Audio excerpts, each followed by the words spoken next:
Everyone talks about these companies. We talk with them. Welcome to Insider Talks, the show where we interview China-based professionals on hot and thought-provoking topics. Hello, everyone. I'm Matthew David, the founder of Dasher Consulting. And joining me today is Yoad Makov. You are the managing director APAC of Fyber. Fyber, maybe a lot of people might not know it when they listen to us, but they might actually have interacted with Fyber if they are gamers.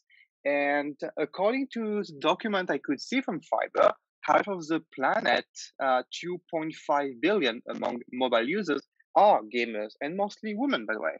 More than 60% are women, according to the report Fyber has published. So, to summarize it, Fyber aims at being the leading independent and primary monetization platform for app publishers. So, you are going to tell me if I'm right, but I will try to get it simple for people listening to us. You develop an app, a game, and you want to monetize. You want to earn money with this game. You have different ways of doing that. You can ask people to pay for this game, but usually it doesn't work. You can have premium. Usually it works out. And you can have advertisement, which is always working when you have traffic. And this is where you work. It's on the monetization through advertisement. And then we go a bit more in details. When you want to use advertisement within your app, you can either use what we call the waterfall. That means you first try to find your own advertisers, and then you would go through premium advertisers, and so on to try to monetize a maximum. Or you use in-app advertisement from Fyber, where advertisers would bid on your banners or as a video as well to get the best time, the best segment within your app. And that's for the advertisers. But for the app publishers, it would be the best monetization, where they could make the best money, basically. And you're working here to make this happen, to maximize the monetization through the advertisement of your app. So I try to explain in my own word. Hopefully people understand what I've just said. What would you say? Would you say my explanation is correct? What would you change? No, it's correct. And first of all, thank you for having me. I would say that from a personal point of view, I'm so used to discussing our products with industry insiders that it was a bit of a challenge for me to prepare something that would be easier for things to explain to people who who haven't actually been industry insiders in the past. So I will make my best attempt, and please forgive me if I am being a bit confusing. I'll do my best to clarify if that is indeed the case. In short, Fyber connects app developers to advertisers. Advertisers being either brand advertisers, right, like Toyota or Gucci, or what we would call performance advertisers, which are advertisers who are looking for a user to engage in some sort of action within the ad, whether it is to fill in a survey or to download an app. The ad can be Candy Crush as well, so an app can be on both sides of the value chain. Fyber is what you would call a programmatic player within this ecosystem. In other words, we do not create offline deals. We do not, directly sell volume. We do not have a sales team. We act as a programmatic online marketplace between around 15,000 app developers and 180 advertising platforms that they themselves are connected to tens of thousands of ads and advertisers. And in this open marketplace, the ads can engage with the users algorithmically. Now, what we aim to do is from the publisher point of view, and when we say publisher, we mean app developer. We aim to maximize their revenue and allow their content to remain free. Because as you mentioned before, a publisher has a number of ways to generate revenue with their apps. They either charge the user for some subscription or download fee or in-app purchase, or they serve the user ads instead. Now, from the advertiser point of view, our goal is to maximize both yield and scale and allow the advertiser to engage best with the users that they wish to engage with.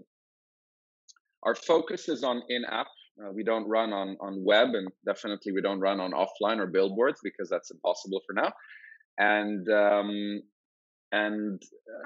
within it, our key growth engine is in-app gaming, which is, as you said, a very fast-growing segment, majority of which are women, which some people sometimes don't know that.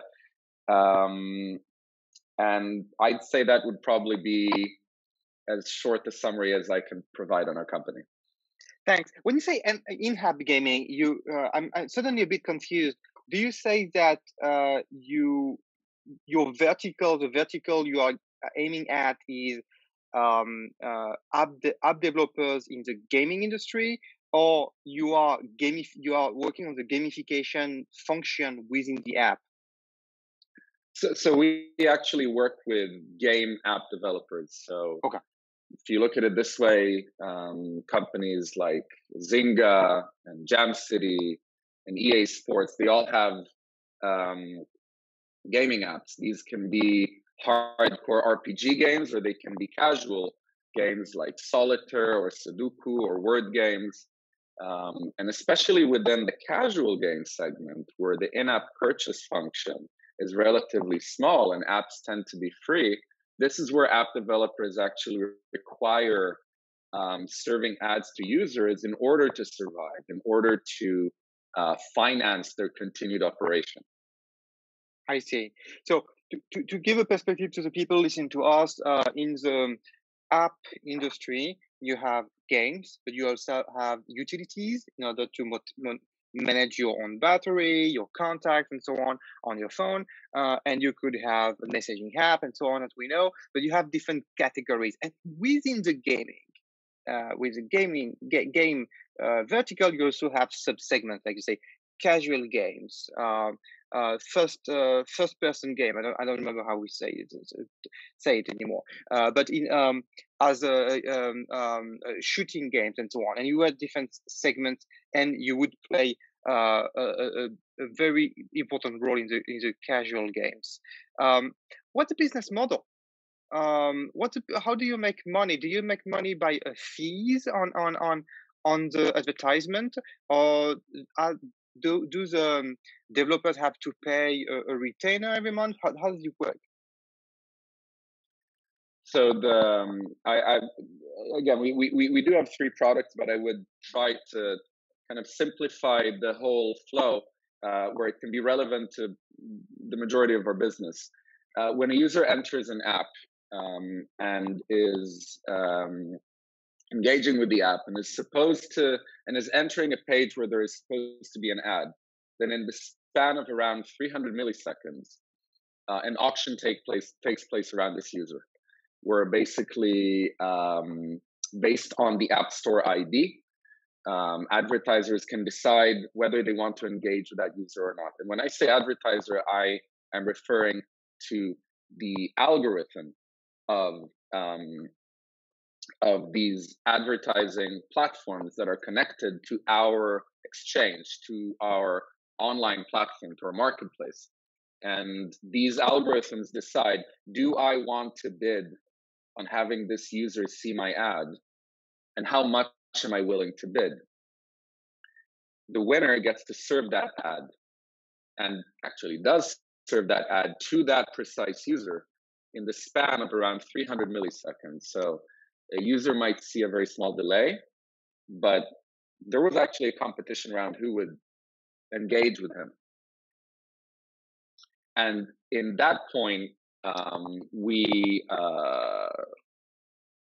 serve hundreds of millions of ads a day, and we take a revenue share fee from the transaction. So the advertisers pay us on a monthly basis. We pay the publishers on a monthly basis. And the fee is what actually finances our company, its growth, our employees, our engineering people. More than 50% of our company are engineers, and obviously our server costs, which tend to be one of the highest cost centers of companies such as ourselves. I see. So I went into your annual report, and when we look at the revenue and cost of sales, the cost of sales, is it the advertisement we're talking about, that you pay the advertisers, or is it the servers? What's in the cost of sales? So your company is currently doing about 200 million USD last year, and it's growing very fast, very, very fast. It's very, very impressive. You double the size, more than double the size, not double the size roughly in within 1 year. And you mentioned cost of sales. So from my better understanding, is advertisement the money you give back to advertisers cost of sales, or is it the servers and so on? I was referring in general to the cost of maintaining the platform, server costs, R&D development costs. The market is moving so fast that one requires that a company needs to invest a lot of money just to maintain the competitiveness of its product, much less to actually create, much less to enhance its competitiveness. Which is why I mentioned that more than 50% of our company are engineers. 40% of the company are actually in our R&D department. So this is one of our biggest cost centers. But again, from the point of view of the business model itself, the advertiser pays us and we pay the publisher, and we take a revenue share fee in the middle. Got it. I like to understand. So when you work with a app developer, when are you going to interact with them? At the very beginning, when it's already working, and are you going to supplement them as well in advising them on how to monetize, where to put banners, when to open up the videos, and so on? Because that's not their job. That's not something they know very well on how to monetize and when to push the advertisement, to which parameters to push advertisement. Is it because people spend time on it? Is it because people went through different steps within the game and so on? Is it something you are involved in? Is it also a way for you to engage with them and within the sales process? Well, it's a very good question, and in the end, the answer is it's in a case by case basis, because many app developers over the years have become experts on optimizing the yield, the ad related yield, because that is how they survive. This is how they maintain their content as free to the user, and this is what allows them to generate more cash in order to develop new apps, in order to promote their old apps to generate new users, and even in order to maintain the old apps user base due to churn. So these days in the industry, you can sometimes interact with app developers that have no idea how to monetize, and we are definitely there to provide them as much information as possible and basically be their consultants in helping them decide where they want to place their ads, how they want to place their ads, the frequency of the ads. But at the same time, we also have clients who have whole ad operations teams, and who actually built and designed a lot of features and a lot of technologies in-house that actually enhance their cooperation with us, including certain UIs that help them prioritize different ad tech companies such as ourselves, and additional features that allow them to better understand the churn rate of the users and the users' interactions with the ads. So there is a whole range, and in the end, our goal is to be able to work with all of them and provide them either the technical service they require or a much more comprehensive consultative service if they so need it. I see. So you mentioned three solutions. I mean, you mentioned you have different solutions, and I know you have three solutions. One is called Fairbid, one is called Fyber Marketplace, and the other one is called Fyber's Offer Wall Edge. I have another confusion here, and I think the border, the limits of who is doing what is not very always clear, and might actually have different players working on the same field. When Facebook is providing ads to pushing his display, when Google is pushing his display, how does it interact with you? They have they have ads to push on an inventory, and you manage inventories. Are you working with them, or you are skipping them with your own marketplace where advertisers can bid directly? My understanding is that both of them could bid. It could go through Google, Facebook, but also directly from the advertisers. So in short, both. We work with them and we also compete with them.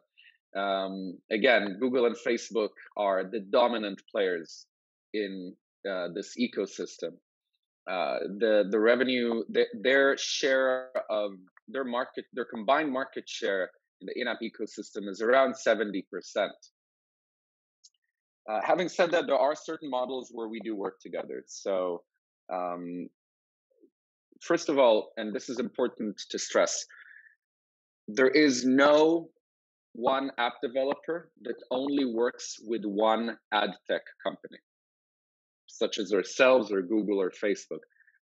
Even Google or Facebook individually cannot fulfill all of the monetization needs of a publisher. No one network has full global coverage, and no one network would choose to interact with all users.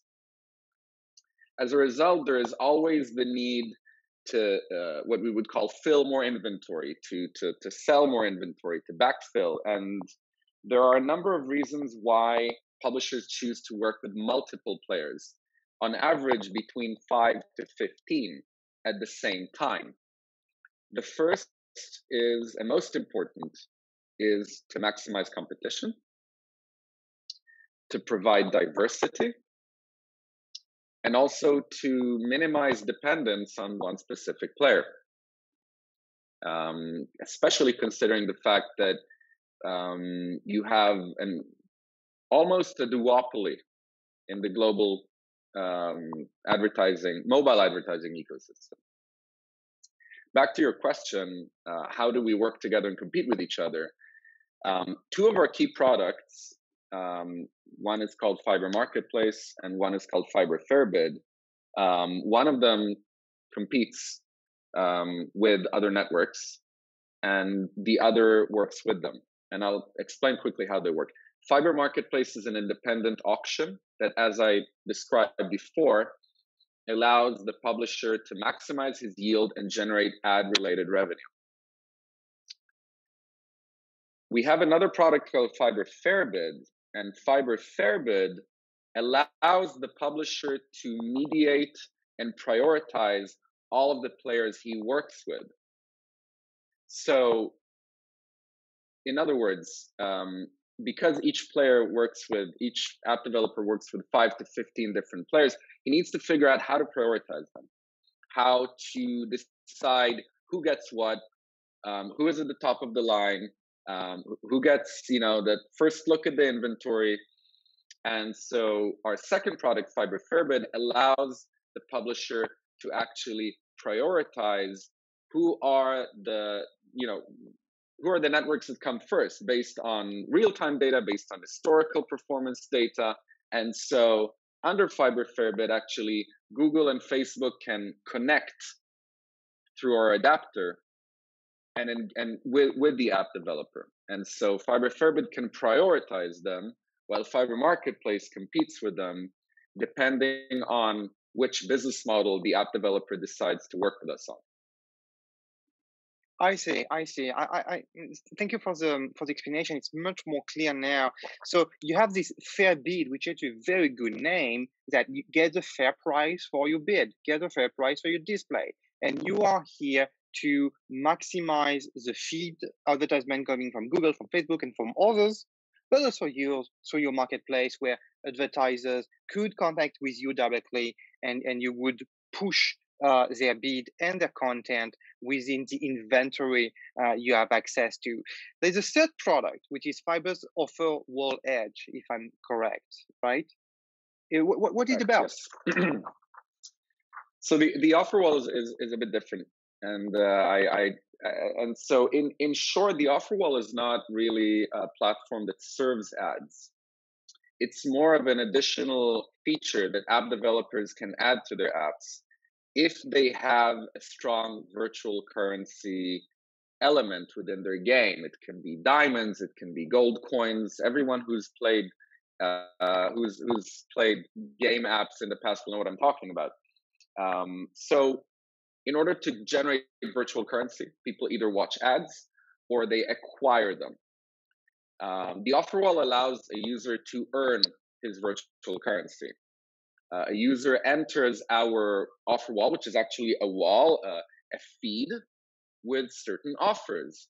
Fill in this survey, download this app and reach level 5. On the other side of the offer wall are advertisers that actually set a certain event for the user to engage with their ad, with their survey, with their app. If a user finishes that task, he receives a certain amount of virtual currency. Our offer wall includes dozens of quote unquote offers. A user can choose which one to complete based on its difficulty level and based on the reward he or she is supposed to receive. Once they finish it, they receive that virtual currency reward. The offer wall is very different from ad-based monetization, as it, in many cases, an advertiser is an app developer that would like the user to engage with the ad. Here, the user actually doesn't only engage with the ad, but it downloads the app and even plays with it. And so the advantage here is that the advertiser can actually set a certain event where he or she knows will maximize the chances that the user gets engaged with their product. And in return, they promise the user a certain virtual currency in the original app ecosystem that he or she is playing with. So I hope I was clear. I will understand why it's a bit confusing. Now it's very clear. Thank you very much. But that shows also that within the app environment, in-app, you have display headers, you have videos, you have also your own currency, and the advertisers can play with all those tools. So that makes all the more complex to manage this inventory of opportunities to advertise. Does it make sense? Because it's a lot of also of behaviors of how to interact. Again, is it based on time? Is it based on reward, as you just described? Is it based on different steps within the game and so on? And that creates a lot of different opportunities. You mentioned in your report at Fyber that people who are gamers tend to be more engaged with advertisement when they play game. And that's a very, very specific area to advertise. So it's very interesting to see how you address those topics with indeed even one specific solution in this case. So sorry, could you that's very interesting. Explain your question? That's very interesting. Oh, it's just an assessment of how interesting this field is, where you can have a very specific proxy to engage with the audience, where within the game people are much more engaged. I have a question linked to China. Still in outbound. We talked a lot about TikTok last year. Is TikTok considered as well as a provider of advertisement, as an advertiser like Google and Facebook now? Can you plug as well some advertisement from TikTok, or they have not developed this kind of service? So yes and yes, and I will explain. So TikTok actually developed their own what you would call ad network early on. I believe it was called TikTok Audience Network originally, very similar to Facebook's platform called Facebook Audience Network, and that's not a coincidence. And they built their ad platform early on. It was renamed Pango. It's also recently connected to our online marketplace, and they are one of our bidders, one of our programmatic buyers that actually serve ads to our users, to the users of the apps that we represent. They've engaged in a very similar business model as Facebook, and we believe that they're trying to emulate Facebook's long-term. They have long-term plans to emulate Facebook's long-term strategy. Interesting. I see. So actually, that has suddenly changed a little bit your positioning within China with your office. I understood that your main target was to work with app developers or app developers and game more specifically, which are in China to target foreign audience overseas. But now here, you even have players who can provide you with advertisement which are based in China, headquartered in China, like TikTok, and maybe others are going to emerge. So that has also changed a bit your perspective in China, not only to find clients of yours as app developers, but also maybe advertisers too. So yes, I'll explain a bit of our China out model because I'm sure that many of your listeners have already heard about it before in relation to maybe different industries. In our industry, this is related to Chinese app developers whose business is partly, mostly, or fully global. In other words, they develop products for global users in Japan, in the US, in Europe, in Indonesia, and Australia. And they monetize these users with global ads. So in essence, the only thing Chinese about these apps is the company that developed it. But if you look at the content of the app, it would be in English, it would be in Japanese, it would not be in Chinese. The reason we focus on this segment is that working within the local Chinese ecosystem programmatically for a foreign company is incredibly hard. Very few companies have attempted that, and even less have succeeded in that. The reason is, one, the Great Firewall, which means that any attempt to engage, to have a local user engage with a global ad, or a local ad engage with the global users, if there isn't a very intensive investment in infrastructure and technology taking place before, would be impossible due to the lag and due to data points getting messed up by having to go through the firewall. The second reason is the lack of Google Play in the local market. Google Play is the mechanism that allows advertisers to engage with users, the Google Play ID. And the third is unique ad formats. The fourth being very strict policy on licensing new apps, new games. And the last reason being a lot of limitations on ad creatives in the market. As a result, it's not only that we decided to focus on Chinese app developers going global, but there's much more of an incentive for local app developers in China to build their whole business being China out, rather than, for example, UK app developers, or US app developers that are much more prone to first start by working within their local market that they know best. I understand.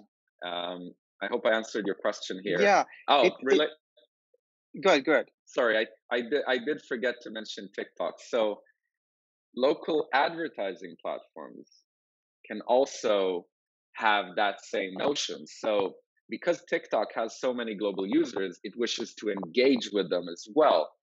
And so the way we work with TikTok's advertising platform is they have servers outside of the firewall, and they have advertisers outside of the firewall, Japanese advertisers, Korean advertisers, Russian advertisers, and they connect to our platform in order to engage with the users of the apps that we represent from the publisher side. Got it. Thank you for the transition toward this big topic, which is China outbound. So to give a broader perspective and to use examples that people would all know, Google is not available in China. Facebook is not available in China.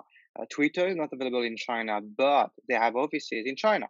And the reason is that they do like you do, they sell outbound advertisement. They directly sell outbound on their own advertisement on their own platform, but they serve the same purpose to sell to overseas people or companies, if it's B2B or B2C. And this is an industry which is, um, um, I don't know if you have numbers, but my rough estimation would be that we talk about 10, 20 billion USD market for advertisement going outside of China. And that's very specific because actually of the censorship that those players are not able to work here in China. So that's what we call the outbound. That's very, very specific to China, I feel. Do you have the same feeling? Yes, I'd say that if China outbound was a country, then its market size would probably globally be only second to the whole of the US in-app programmatic advertising in-app market. Wow. And the second aspect, which is also more specific in this industry, is that the way of advertising in the West is very different from the way of advertising in China, where it's lots about marketplaces, where in the West you have still a lot of independent websites. Programmatic is not as developed in China as it is in the West, and you have many more opportunities in the West to diversify on different websites and so on than in China, where you have those giants of marketplaces. So the way you advertise for Chinese companies is certainly also a new learning to go overseas, and you are part of those actors, players, helping those companies to go overseas and to do outbound advertising. So that said, Chinese companies, for a lot of tech companies overseas, for a lot of people outside of China, it seems a huge opportunity, but extremely difficult to access to. So, how did you do? You have a footprint now in China. You are recruiting. You are growing. How did you make it happen? So I think that if one of the key ways one can succeed in the Chinese market, and I'm speaking maybe mostly from the point of view of our company, but it can relate to many others, is obviously localization. And I hope I'm not saying something too obvious, but localizing the team, localizing the engineers, localizing the service, being culturally sensitive, adapting one's business model to accommodate for local best practices. I will say that what is different with us is that one of our strategies in China was, at least from a technology product point of view, not to localize anything and to limit ourselves to the segment of the market where we can maintain our competitiveness. And that is the China out segment.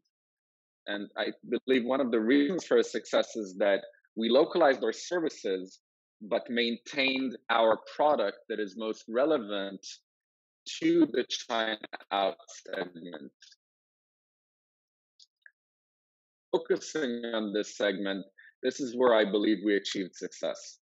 The other reason is that recent product investment in enhancing video and full screen ad serving capabilities was incredibly beneficial for our business with Chinese game developers that have a global user base because of their focus on video rather than banner advertising.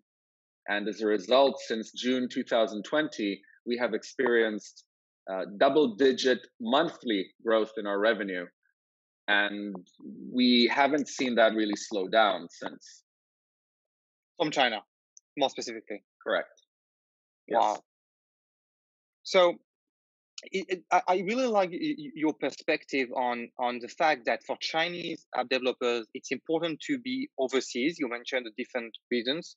First, you have more creatives, more different kinds of ads. You don't have the license limit. And we remember in 2018, end of 2018, the government stopped giving licenses to create games, even to Tencent. So during a few months, there was no new game in China. And so what do you do with all those developers you have? you have in China. You could redirect them to build games for overseas, right? And so that's key, strategic speaking, for those app developers to balance the markets, and also the fact that programmatic is much more difficult without a Google Play ID to have this to target, because Google is offering this data for the advertiser to target the people they want to target, and the data they in order to target them, to profile them.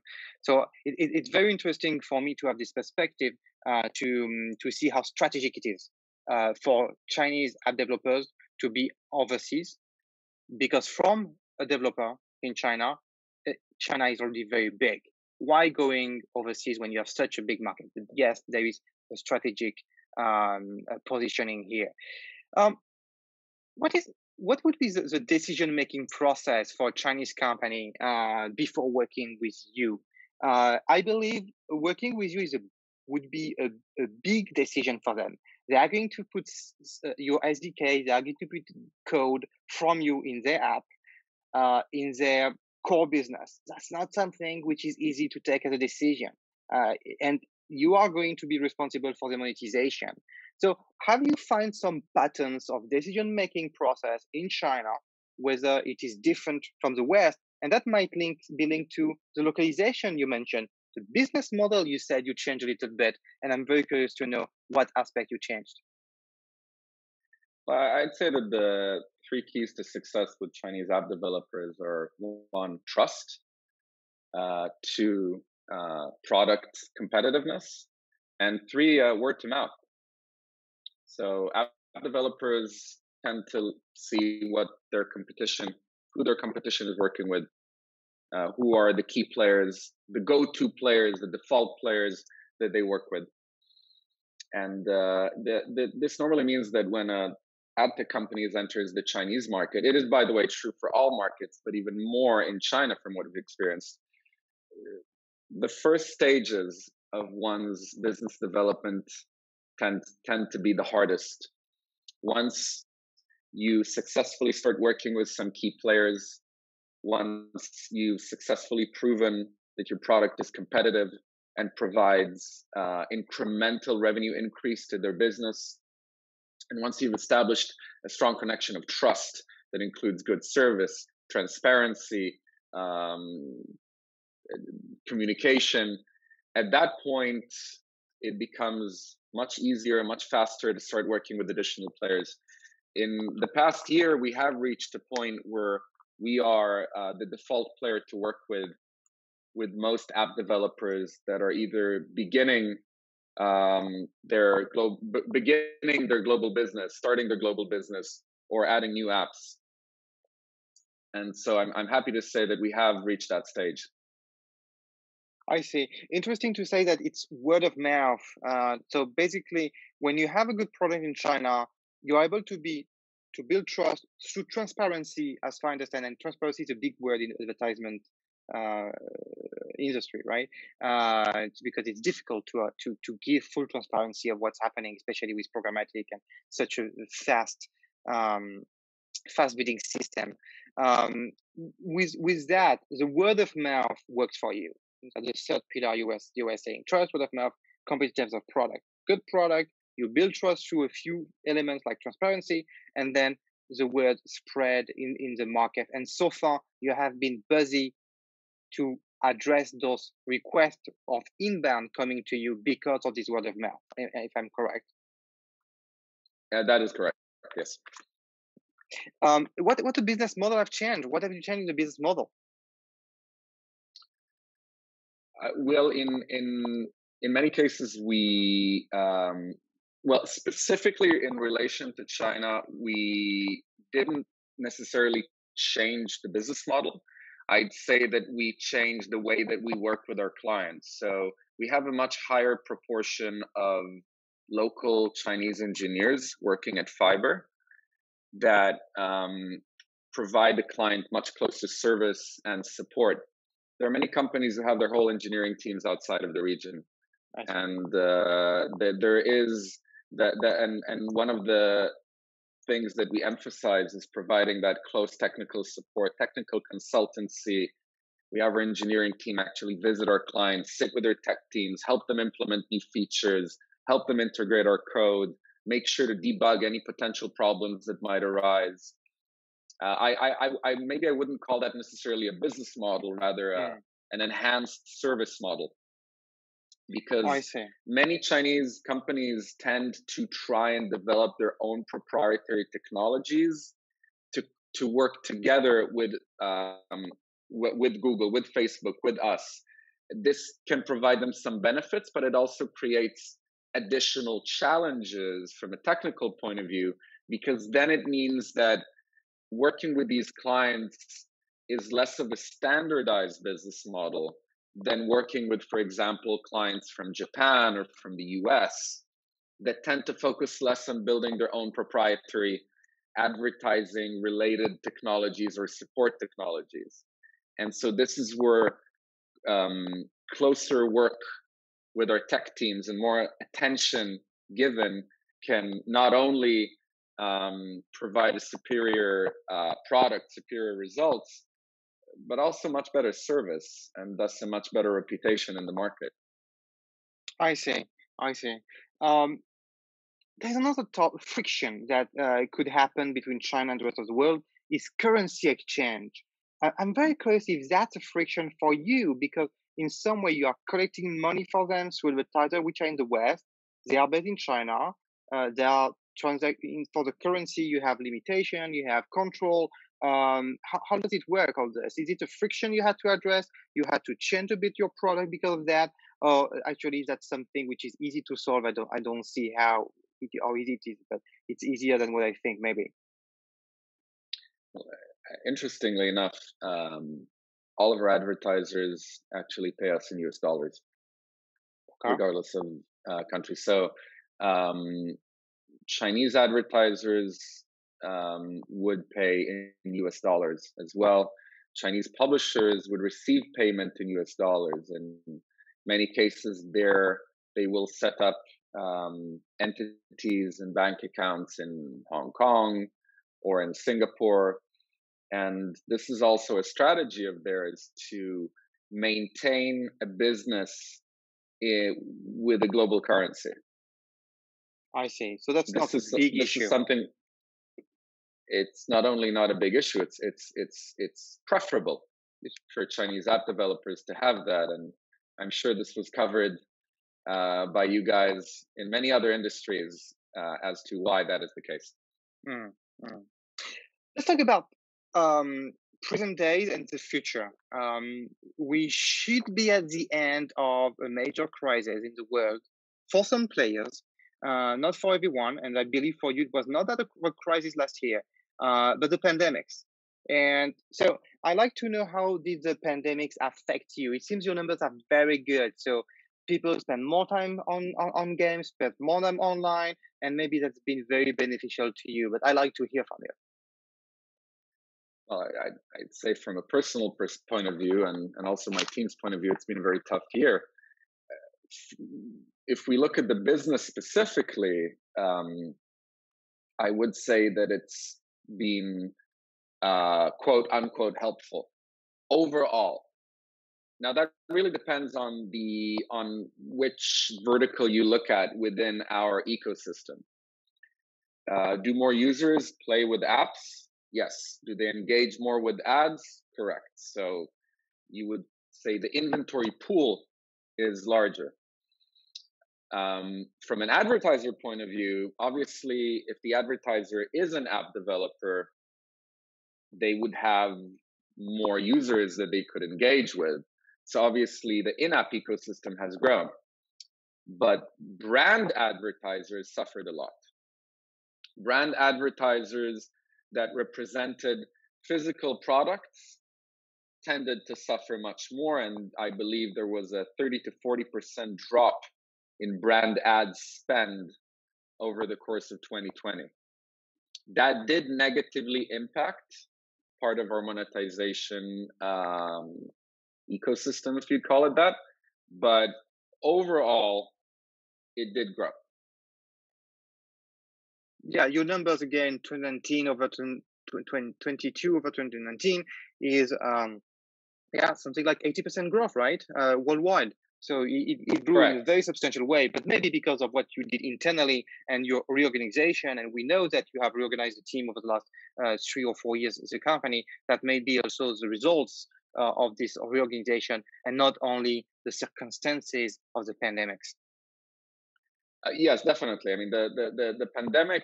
I mean, saying helped is incredibly cynical, so I won't use that term. But the pandemic did grow the market, but Fyber's growth would be significantly faster than the average growth of the market, and it is both due to the reorganization of Fyber, and maybe I can say, maybe I can mention some background. We used to be 4 separate companies. We needed to merge them. We needed to merge the finance teams, the marketing teams, the vision of the company, the product teams, and that took a lot of time. That was finished at the end of 2019. At which point we shifted our investment to becoming a top player in video. And so over the course of 2020, our growth in video monetization or monetization with video ads was more than 1,000%. And this was the key contributor to the growth of the company in general throughout the year. When we talk about video, you talk about the video you display within the app as an advertisement. How long is it? For instance, a typical video? It can be 30 seconds. It can be up to a minute. It really depends on the video. It depends on the preference of the app developer. App developers, okay. A longer video maximizes the can raise the engagement rate of the user with that video.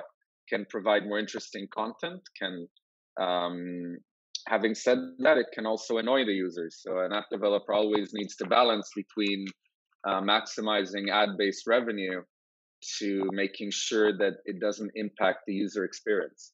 Mm. That's a very good transition to 5G, video and 5G. With 5G, we will certainly be able to consume much more videos. We will be able to download new apps also. So what we call the IPM, installed per million, per 1,000, could go much higher in the coming future. Where are we now with 5G? It seems that it's deployed in China. Not sure it's fully at its full capacity. What about other countries, and what could it become when it's fully deployed? We believe that 5G will impact mobile gaming more than anything else. A faster and more diverse gaming experience will also mean opportunities for advertisers. For example, incredibly faster app download speed could increase the potential for conversion. A user will have the option to move faster from the time where they view the creative of an ad to the download itself. And once the user knows that there is no wait time, we believe they will be much more likely to engage with the ad, to download it. It also means 5G would also mean less limit to the creative complexity and layers. It would unlock creative opportunities that could result in a much more immersive experience. And what other impact we could see? You mentioned cloud gaming in the preparation. You mentioned about other ways, not only the advertisement itself, but also the way people use those game apps. What do you see more specifically? So we understand that people could download faster, could consume heavier content like videos. What about other bigger change that 5G could bring that could be the platform for you to build on? Well, I would say that what I mentioned before would probably be the key elements of 5G that would influence the ad monetization market the most. Obviously, 5G can positively impact games as well. It can allow much easier streaming of games, playing streamed games without having to download them, and obviously allow better streaming of VR and MMORPGs as well. But I also have to stress that I'm not an expert on this segment, as the segment of these games is that actually requires that level of hardware is actually games that tend not to serve ads at all, but they tend to be pay to play, subscription, or in-app purchase games. Basically, your answer is giving me also a perspective that it's still not mainstream. It has not changed the industry yet. If you don't have this kind of elements to share, it hasn't yet impacted our industry much. But when it does, it will allow users to engage with ads more easily, knowing that any engagement would be immediate and would not require lag or waiting time, download waiting time. So that in essence would mean that the quote unquote price of engaging with an ad, of downloading the app that is promoted by the ad, would be that much simpler. And so it could enhance the ecosystem.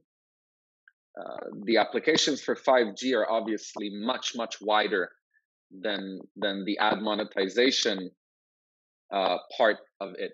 But unfortunately, I'm not a great expert on the other on the other elements of 5G. For sure, it will have a lot of consequences beyond advertisement. I'd like to add the questions. We are toward the end of the discussion. I'd like to ask a question on your previous experience. You have worked in China for a while.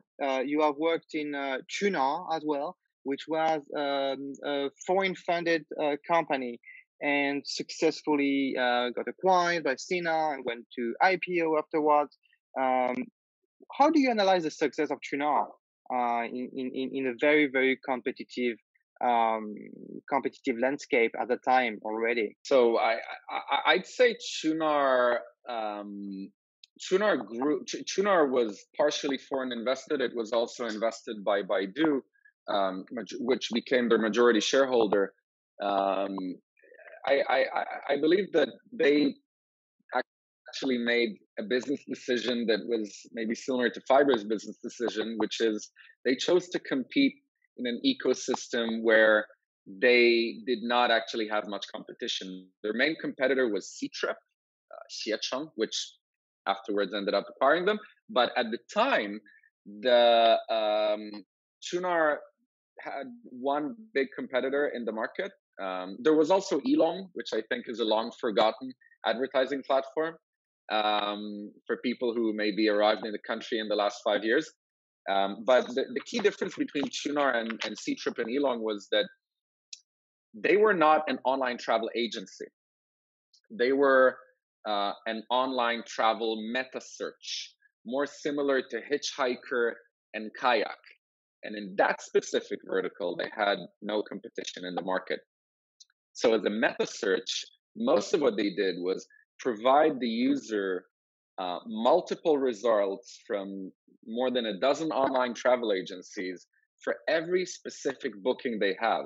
So for example, if you would choose to book a flight from Beijing to Chengdu at 4:30 p.m. on the 3rd of August, they would provide a dozen options from different online travel agencies, including the different services they provide, and take a very small fee. So their profit margin was tiny, but their scale was immense. And this is where many users preferred to work with them, because they could get all the information they needed in one platform that was incredibly transparent, and where the platform only took a very small service fee from the whole from the whole process. And this has resulted in them growing by, I believe, triple digits over the course of 4 or 5 years. That's impressive. And that's very good learning, actually. When you're in China, start to find your niche to be able to compete the less you can to get a footprint within the market. Thanks very much for speaking the time, Yoad, and I hope I enjoyed very much the talk. I hope you did, and I hope everyone listening to us did enjoy too. How did you like it? I must say it was a very enjoyable experience. And likewise, Matthew, thank you for having me. And I hope our viewers enjoyed our talk as well. And I hope I was clear enough in presenting how our industry actually works. You were. Thank you very much for this help, those perspectives. It's a very, very interesting field to be in, this outbound advertising and supporting those Chinese companies going overseas and penetrating other markets. That's growing. That's very, very interesting industry. Thanks again for being with us today.